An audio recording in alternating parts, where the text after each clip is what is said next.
Olá, gatíssimas, tudo bem? Hoje eu tô aqui com o Pedro e ele vai falar um pouquinho da história dele. Ele é treinador da Várzea, formado em Educação Física, pedagogo e escritor. Então o Pedro vai contar um pouco da história dele para vocês. Pedro, tudo bem? Tudo bem, e você? Tudo bem. Pedro, conta um pouquinho para mim, vamos começar falando da sua formação. Você é formado em Educação Física, Isso. Você é treinador da Várzea, certo? Me fala um pouquinho da sua formação. Quanto tempo é de Educação Física? Como que foi sua faculdade? Me fala um pouquinho disso. A Faculdade de Educação Física ela tem duração de 4 anos, né? Sempre tive o sonho de ser professor de Educação Física, então sou muito feliz com o que eu faço. Então foi uma coisa que eu já perseguia já desde novo, né? Então é uma coisa que eu vejo essas crianças brincando na rua, a gente começou brincando na rua, né? Então, através dessas brincadeiras a gente já via já que a gente já tinha um potencial para ingressar mesmo na Faculdade de Educação Física. E foi uma coisa que foi acontecendo naturalmente, né? Eu tive o apoio da minha mãe, né? Na época, então geralmente a pessoa falava que ia fazer Educação Física e a pessoa falava, não faz não. Então, não faça isso, vai trabalhar do quê? Aí minha mãe falou, não, faz o que você gosta, então vai pra cima, e deu tudo certo, né? Tive muitos percalços, né, na Faculdade de Educação Física, eu entrei na faculdade, mas eu trabalhava como motoboy, né? Tragando pizza, mas eu já tinha meu sonho de ser professor, né? Então eu trabalhava, né, de moto pelo dinheiro, não pelo amor, né? Então foi se desdobrando as coisas, foram acontecendo, e eu consegui me formar, né? E a Várzea também, como você falou aí, né, hoje eu trabalho como técnico da Várzea, né, minha principal frente aí é o Original de Santa Cruz, que é nosso time aqui, né, da nossa quebrada lá, que a gente representa em Ipiranga. E também trabalho em alguns outros lugares aí também, que é o Leões de Angiolândia, o Gabriel Medeiros, um time também bem consagrado aí na Várzea, e hoje eu também atuo lá no Casa Grande de Diadema. Legal. Pedro, me fala assim, a sua infância, como que foi? Foi sempre confortável ou não? Você trabalhou como motoboy? O que você fez ali para conseguir alcançar o seu sonho?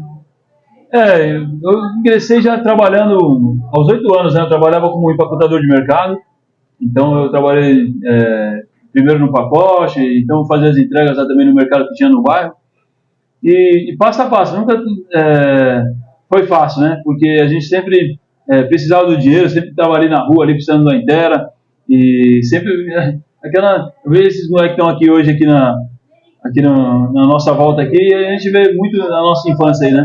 Brincando, né?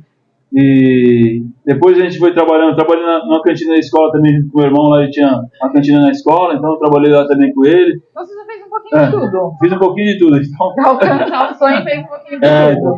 Mas nada é fácil, né? Eu acho que a gente tem que persistir atrás do nosso sonho, né? Acho que o nosso sonho, ele mora dentro de você, então se você não correr atrás do seu sonho, o seu sonho ninguém pode correr atrás, né? Ô Pedro, as pessoas acham que a faculdade de Educação Física é fácil. Vou fazer Educação Física. Mas a Educação Física engloba um monte de coisa, né? Você estuda o corpo humano. Como que é isso? O que você estuda na Educação Física? A gente estuda várias... engloba muita coisa, como você falou, né? Então, a gente estuda o corpo humano, a gente estuda a didática, né? A forma de como você dá aula, estuda a comunicação também, a gente estuda a biologia, que são as células do corpo.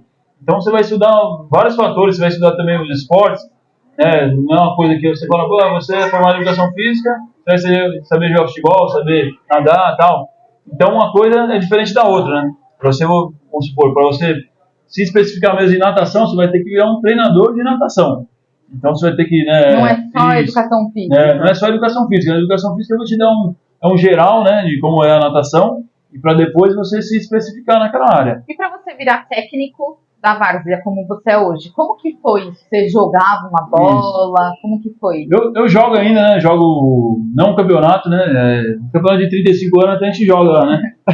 Eu com 36, né? Então, o campeonato de 35 está jogando, mas não porque eu também nunca fui um ótimo jogador, assim. Sempre um jogador, eu gosto de jogar futebol, tal, e jogo ainda desde que eu me conheço por gente, né?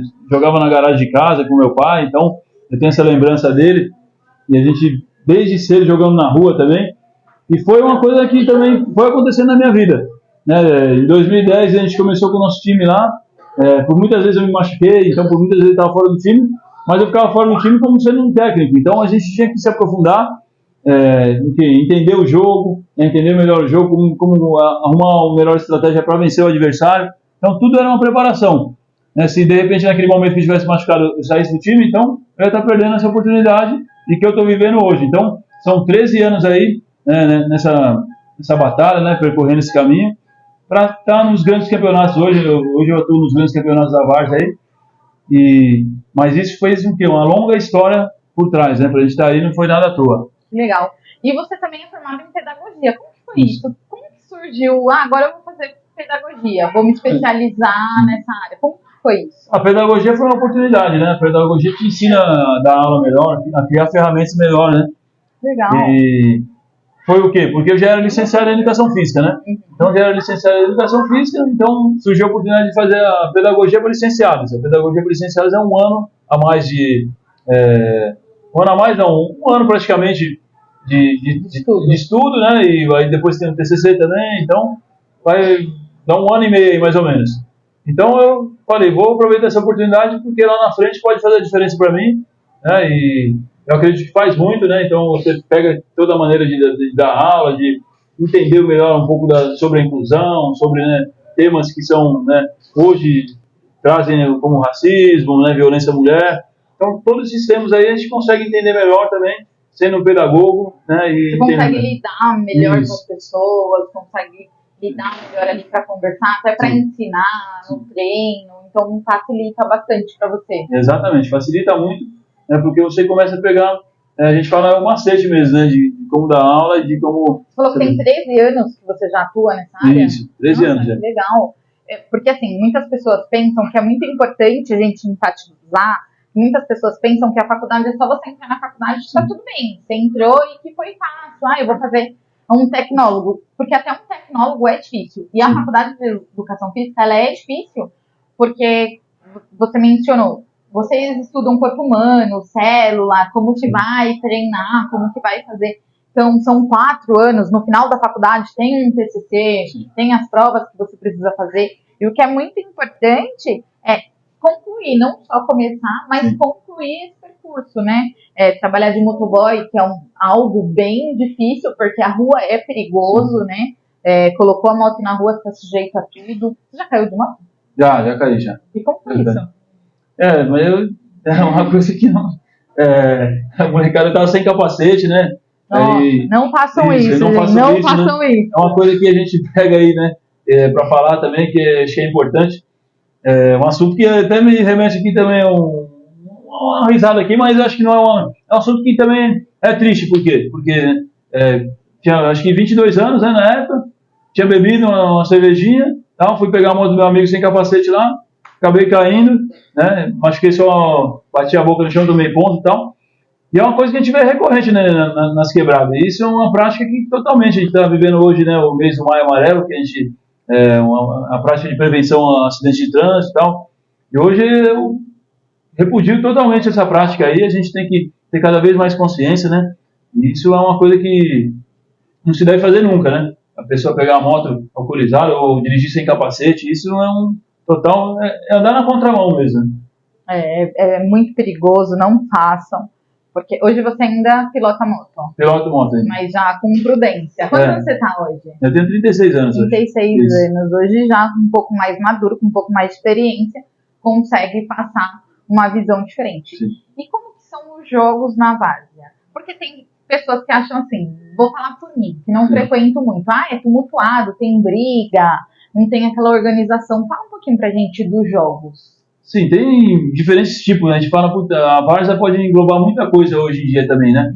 Então tem a Várzea que é de elite, né? Alto rendimento, onde os jogadores são pagos, né? Para jogar, também comissão técnica, e todo aquele trabalho que é em volta, e times pagam 3 mil reais só para entrar no campeonato e tal.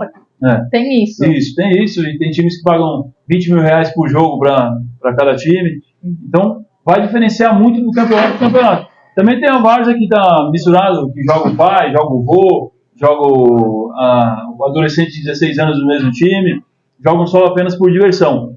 Então, esses jogos amistoso, hoje eu vejo que é mais fácil sair uma confusão do que os jogos que são organizados numa Copa, porque o time tem muito a perder, né? Então, se o time está numa competição desse tamanho, né, e todo mundo é remunerado, são jogadores remunerados, ele acaba perdendo, né, um investimento.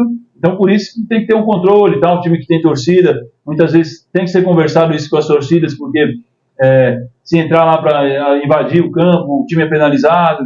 Então, tem muitas coisas que eu vejo a várzea hoje da elite mais organizada do que a várzea que a pessoa joga no final de semana lá.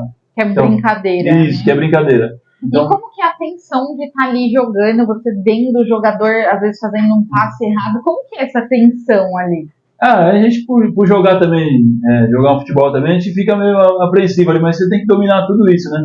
Isso faz parte também da nossa inteligência emocional, de estar ali do outro lado e falar, não só ficar gritando, chuta no gol, passa, não sei o que, você tem que arrumar todo um sistema, porque é um trabalho coletivo, né? Então você tem que ajustar aquilo ali, o porquê que aquele passo está saindo errado, né? Você tem que fazer essa orientação de uma forma mais correta, aquela pessoa entender o jogo como um todo, né? Não só ficar vendo a parte individual do jogador, senão a gente acaba dando dura no jogador, e hoje o jogador é um pouco diferente daquela várzea antiga, que o cara vinha, tomava um goró a noite inteira, vinha bêbado e tal, não sei o quê. Hoje não existe mais isso. Hoje o cara tem que estar concentrado mesmo, né, porque a várzea exige muito da sua capacidade física, né? Então, não é um joguinho, um jogo, tô indo pra brincar, um jogo sério, né? Vocês levam muito a sério o jogo. É um jogo a sério porque hoje cada vez tem mais Copas, né, na cidade de São Paulo, né? Hoje tem mais Copas, tipo, valendo muito dinheiro. Hoje eu acho que as principais Copas pagam 50 mil reais por campeão. Nossa. Né? Tem Copa muito que dinheiro, paga, gente, 50 mil reais. Tem Copa aí que paga um ônibus para a equipe que é vencedora. Que legal. Então, são várias situações hoje que estão fazendo a várzea ser cada vez mais profissional. Juízes também, né? E crescer. Está crescendo cada vez mais. E como que você escolhe? Você treina ali? Como que você escolhe cada um? Como cada jogador vai ficar naquela posição? Como que você bola tudo isso? O diferente disso na várzea é essa maneira, né? Porque a gente não tem um tempo para treinar os jogadores, né? Então, no time profissional, você vai pegar o time do Palmeiras, do São Paulo, do Corinthians. Então, a gente fala que tem a semana cheia, né? Então, eles treinam os jogadores a semana inteira e chega no final de semana ou no meio da semana é o jogo. Então, você consegue reproduzir tudo aquilo que você treinou no dia do jogo. Agora, na várzea, não. Agora, na várzea, né? Chegou na hora e vai jogar. Hoje, os jogadores são muito mais conscientes, por quê? Porque eles conseguem treinar, né, na semana. Então, eles dedicam o seu tempo. Mas eu não posso exigir, falar assim, você tem que treinar e tal. Tem alguns times que incentivam os jogadores a pagar na academia e tal, mas não são todos. E vai depender muito da pessoa. Então, vai depender muito do seu foco. Se você quer ser um jogador que está no alto nível, você tem que treinar. Você tem que, todo dia, ser melhor do que você é no momento. Então, trabalhar todo dia, fazer academia, ir para o campo, são todos os fatores que fazem a diferença no campo. E assim, pagar academia para os jogadores, o time também tem que ter uma verba, né? E a maioria desses times não são patrocinados, né? Sim, a gente pega esse time, os medianos, a gente pode falar assim, que não tem patrocínio, mas agora os times que atuam nessa Copa, muitos deles têm patrocínio, muitos deles têm uma própria diretoria que corre atrás desses objetivos, porque a intenção de todos é estar no topo, né? Então, e o seu time? Fala um pouquinho do seu time para mim. Seu time tem patrocínio? Como que funciona ali seu time? Meu time mesmo não tem, né? Nosso time não tem, então foi um movimento também criado por nós mesmos, né? A gente gostava de jogar bola na rua, né? Gostava de jogar bola no society lá que a gente tinha próximo da nossa casa, e aos poucos a gente foi migrando para o futebol de campo, né? Então a gente foi migrando para o futebol de campo, então era uma maneira da gente reunir nossos amigos ali no final de semana, tal, ir para nossa resenha, tal, fazer um churrasco, e ficar ali entretido ali nessa socialização, né? Então, nunca tivemos patrocínio, né? Sempre foi uma dificuldade, falar, vamos jogar lá um campeonato, vamos pagar 50 cada um aí e vamos jogar. Então, a gente meio que sair atrás, por quê? Porque você não tem como competir com um time que está no alto nível, que vai escolher os melhores jogadores e tem como remunerar esses jogadores, né? E assim, para vocês se organizarem aqui, o Santo Eduardo também não tem o patrocínio.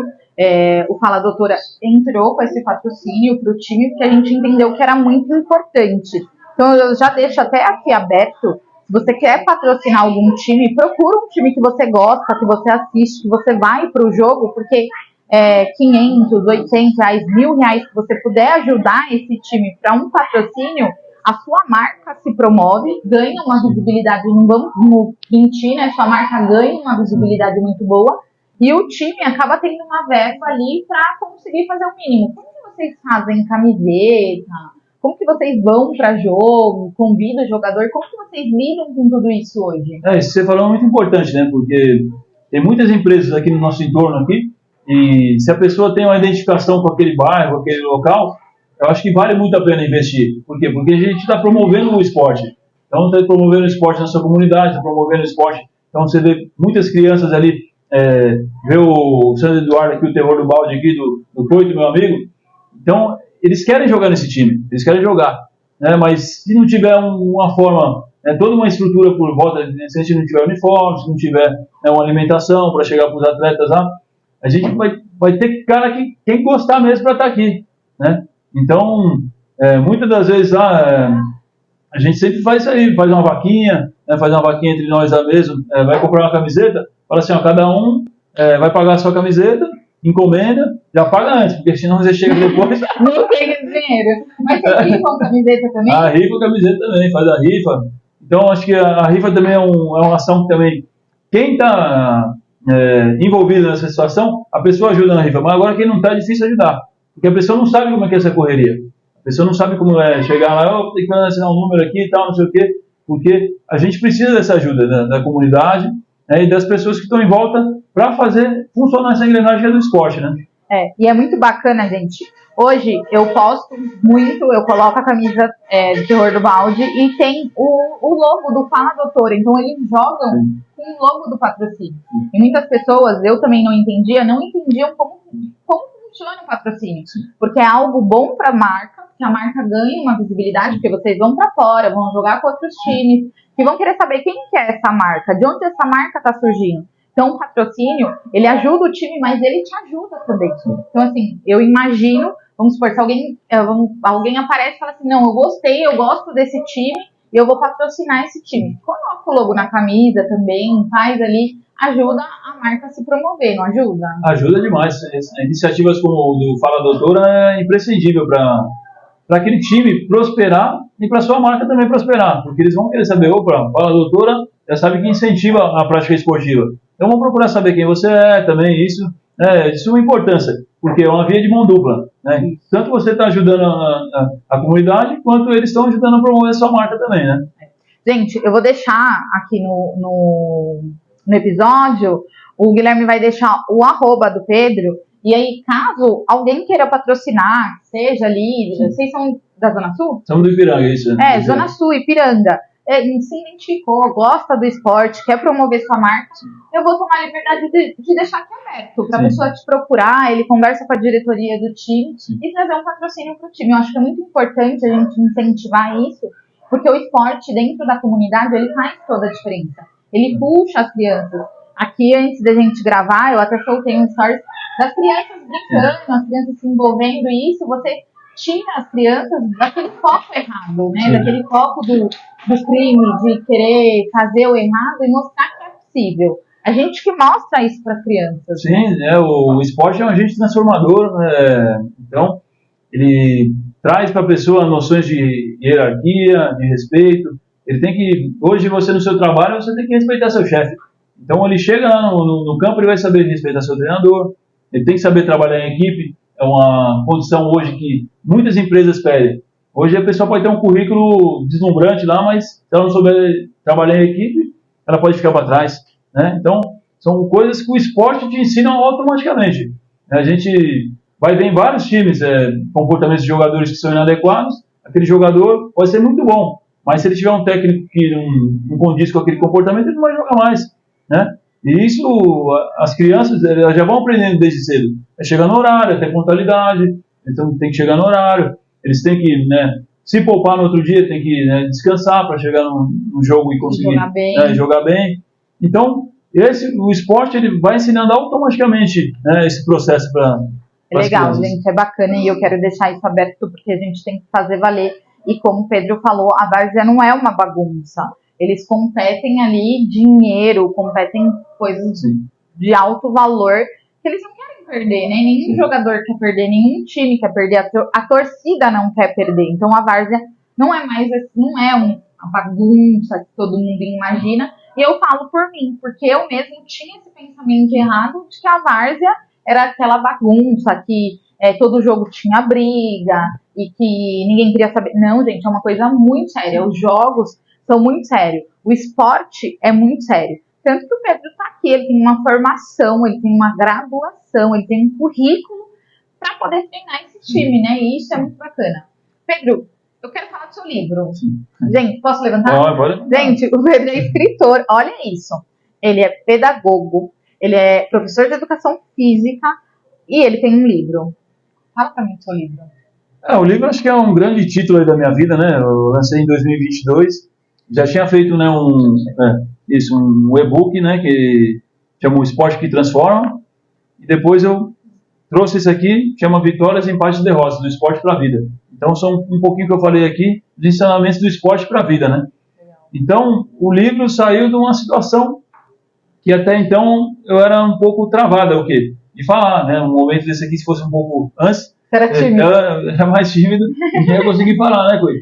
Aí fica uma coisa que eu falei, eu vou vencer meu medo. Então isso é uma coisa principal.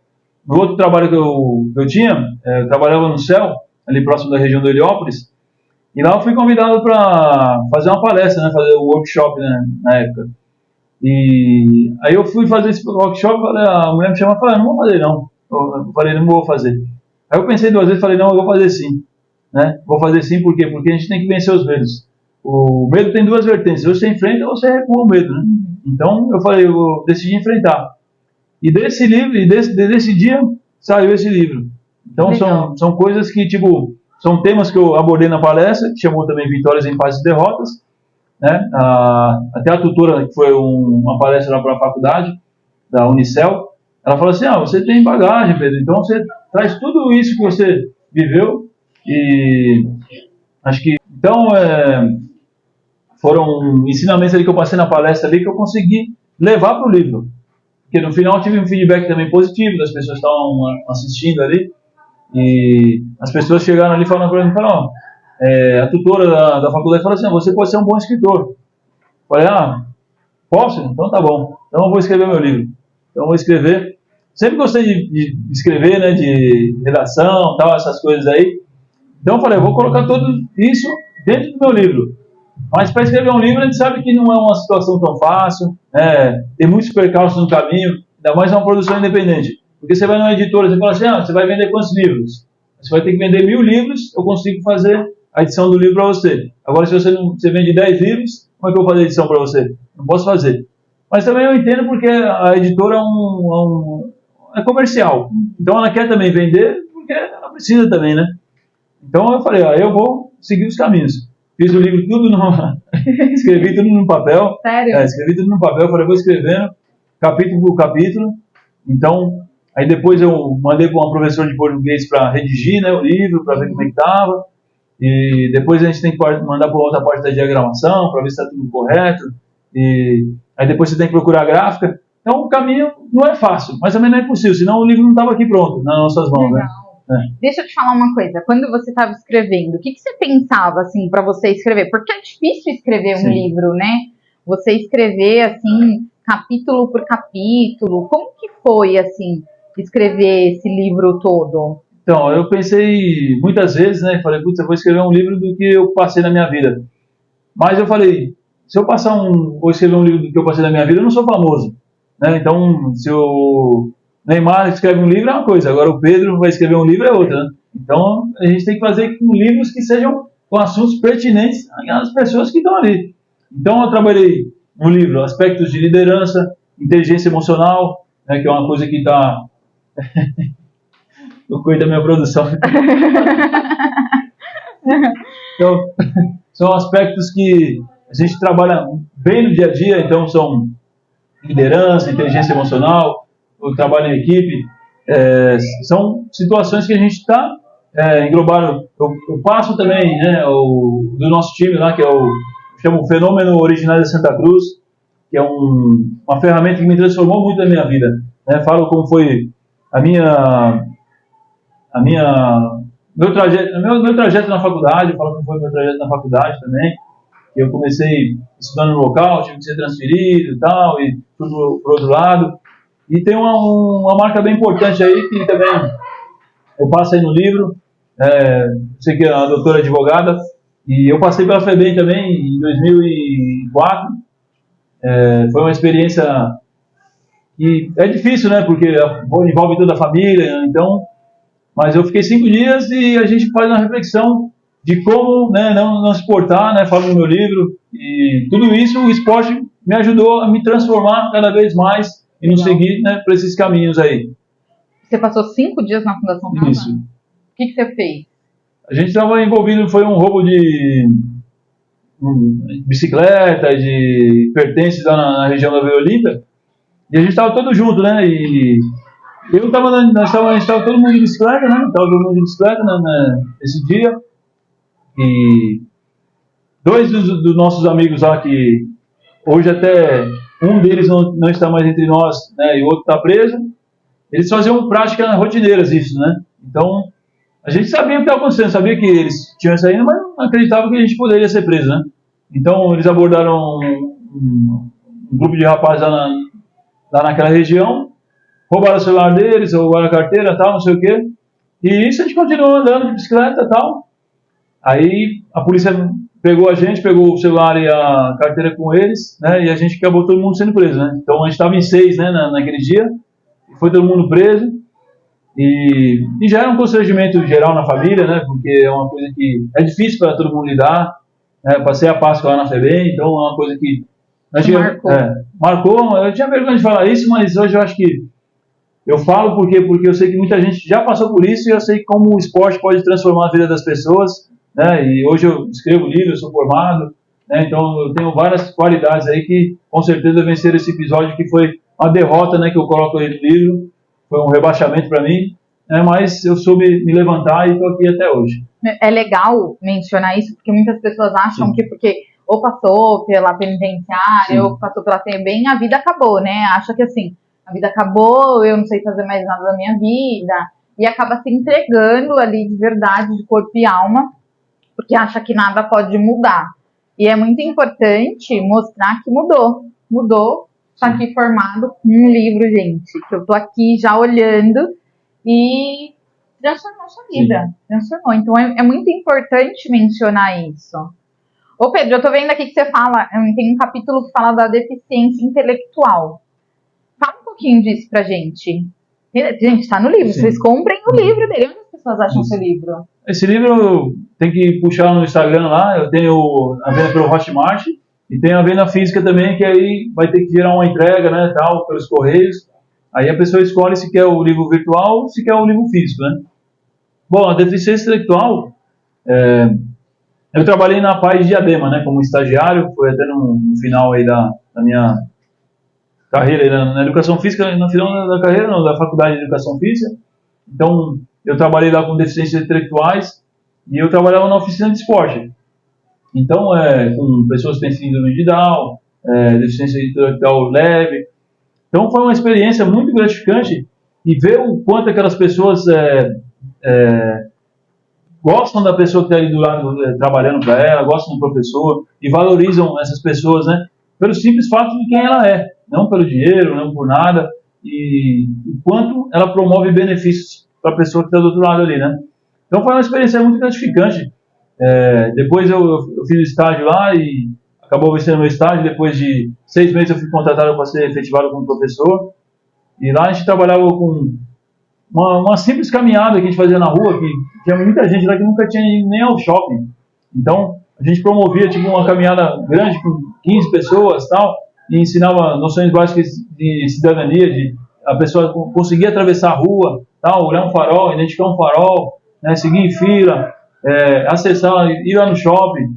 E até então nós e os professores ali que estavam ali também no momento ali, a gente dividia e pagava uma casquinha ali do McDonald's ali para essas pessoas que de repente nunca tinham tomado um sorvete ali na vida.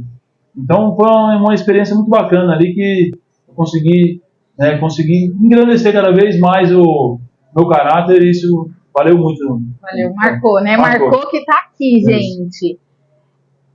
Pedro, muito obrigada. Eu agradeço muito o nosso bate-papo. Gente, comprem o livro do Pedro, tá lá. Se você quer patrocinar um time, quer ter sua marca estampada na camiseta de um time, quer ganhar o mundo, comece ajudando, porque é uma troca, né, Sim, Pedro? exatamente. Você ajuda para ser ajudado. Então, vem patrocinar o seu time, vem mostrar a sua marca, porque assim, não vai ficar só lá na Zona Sul. Vocês jogam com milhares de time, né? Vem comprar o livro do Pedro, um livro maravilhoso, um livro que fala de superação, um livro que traz uma história maravilhosa. Então vem, faz toda a diferença, e a diferença começa pela gente, assim como começou por você, né, Pedro? Exatamente. Então, fazer a diferença todos os dias, né, doutora?